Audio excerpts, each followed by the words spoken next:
I've got another tip that I actually found when I was reading my daily report from Realtor.com, but I thought that it is something that you would enjoy.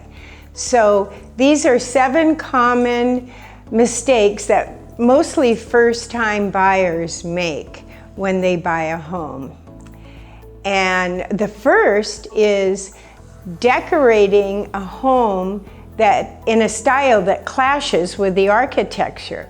So you really want to make sure that the way you decorate your home at least blends in with the architectural detail of your home.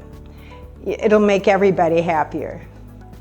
The second common error, we'll call it error, mistake, whatever, is painting the whole place before you try a sample.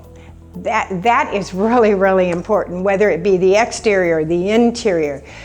Those little samples you get at a paint store are not even close to what it looks like on a whole wall.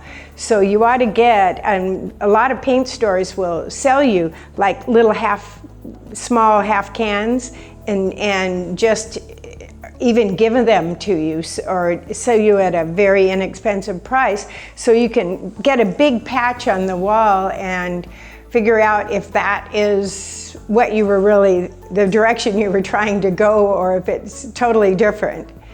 Because it costs a lot of money to paint a house. You just want to make sure that it's going in the right direction that you were planning. So the third common mistake is in furniture purchasing. Make sure that you buy pieces of furniture that go with the other pieces of furniture you bought. They all have to blend together, they have to match, they have to look good in the same room. So make sure that you plan your furniture. I usually get a floor plan, and we can get that for you if you buy a tract house. We can get floor plans for you, and you can lay out your furniture and figure out the sizes right, if the pieces are the same style and go together. It doesn't mean you can't add an eclectic piece here, an eclectic piece there. It just means you want most of the furniture to kind of go together. And talking about furniture, don't throw out all your old stuff until you see if you can use it, right? That would be a cost that you wouldn't have to bear. So sometimes people throw out like all their furniture, and then they come back and they go, oh, I could have used that sofa, would have been perfect in here. Or I could have used that dining room table or whatever.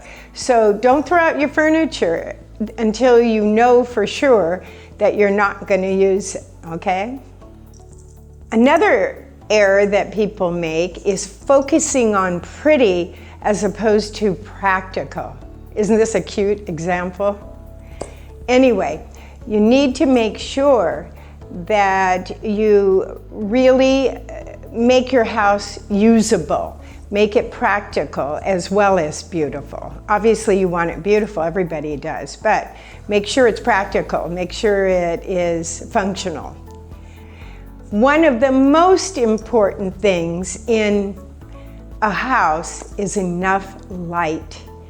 I can't tell you, don't even plant big trees that would block the light from coming in. Make sure your house allows enough light. And one way to do that is to paint your walls a lighter color. And where you are lacking light, make it white, because white does reflect light and it will brighten a room just by virtue of the wall color.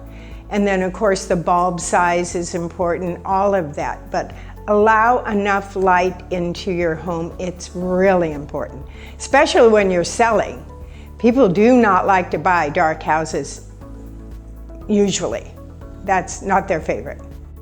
And finally, number 7, making impulse purchases. Stick to your plan. Take your floor plan, plan everything out, stick to your plan, stick to your look, stick to your style that blends in with architecture. Just keep the plan going and you will be way, more happy with the results. And those are 7 things to not do when you buy a new house. But stick to your plan.